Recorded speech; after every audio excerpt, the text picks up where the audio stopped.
Dans les Saintes Écritures, Dieu déclare que le Messie viendrait pour être le sauveur du monde. La vie de Jésus prouve qu'il est bien celui dont les prophètes avaient parlé. Ésaïe a prophétisé que la Vierge deviendrait enceinte et qu'elle enfanterait un fils. Des siècles plus tard, la naissance de Jésus accomplissait cette prophétie.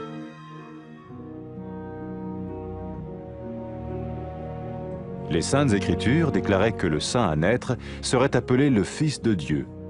Cela signifiait que Jésus serait le Fils de Dieu au sens spirituel et non au sens physique. Nous le voyons par sa manière de vivre. Il a guéri des malades, il a pardonné leurs péchés, les a ramenés à Dieu et leur a promis une place dans le royaume éternel de Dieu. Il s'est offert lui-même en sacrifice pour le péché à leur place. Puis il est revenu à la vie, victorieux sur la mort selon le plan de Dieu. Jésus a dit « Personne ne me prend la vie, mais je la donne de ma propre volonté ». La vie de Jésus n'a pas seulement accompli les écrits des prophètes, mais elle a aussi confirmé la vérité de la sainte parole de Dieu. Les prophètes avaient écrit « Ta parole, ô mon Dieu, est parfaite, elle dure à toujours ».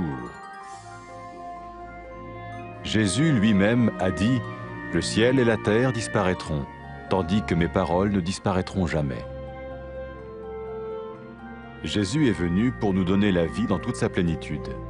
Et quand l'homme a désobéi à Dieu dans le jardin d'Éden, il a choisi sa propre voie et ses actions l'ont séparé du Créateur.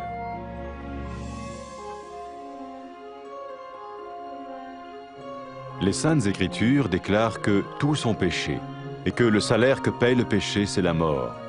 Il s'agit de la mort spirituelle, éternelle séparation d'avec Dieu.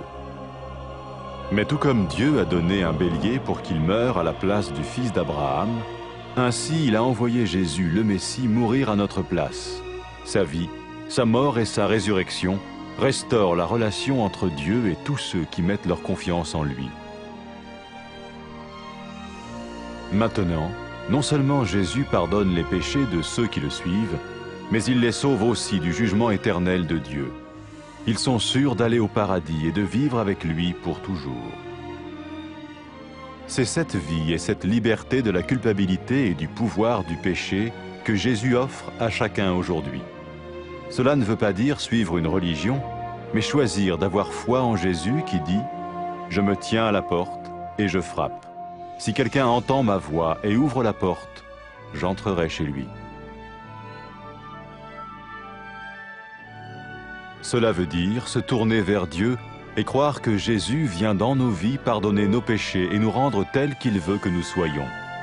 Il ne suffit pas d'approuver intellectuellement ce qu'il dit, ni de vivre une expérience émotionnelle.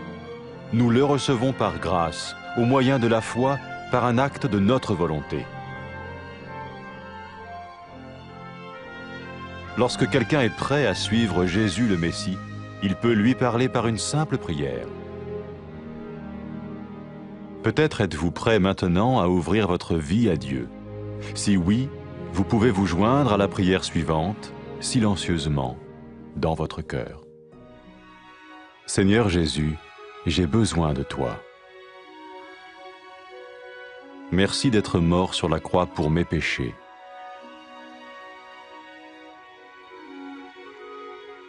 Je confesse mes péchés et je m'en repens.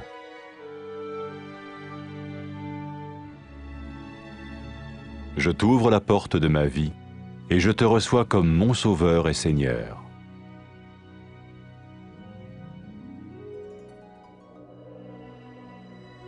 Merci de me pardonner mes péchés et de me donner la vie éternelle.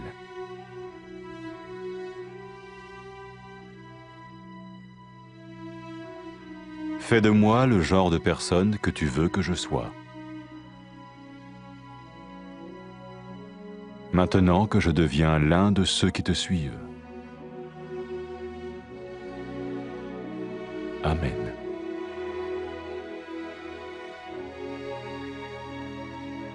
Jésus a dit à propos de ses disciples, « Mes brebis écoutent ma voix, je les connais et elles me suivent. » Pour expérimenter la vie en abondance promise par Jésus, Ceux qui le suivent parlent à Dieu chaque jour dans la prière et lisent ou écoutent sa parole. Ils parlent de lui à d'autres personnes et rencontrent régulièrement ceux qui l'aiment et le suivent. N'oubliez pas sa merveilleuse promesse.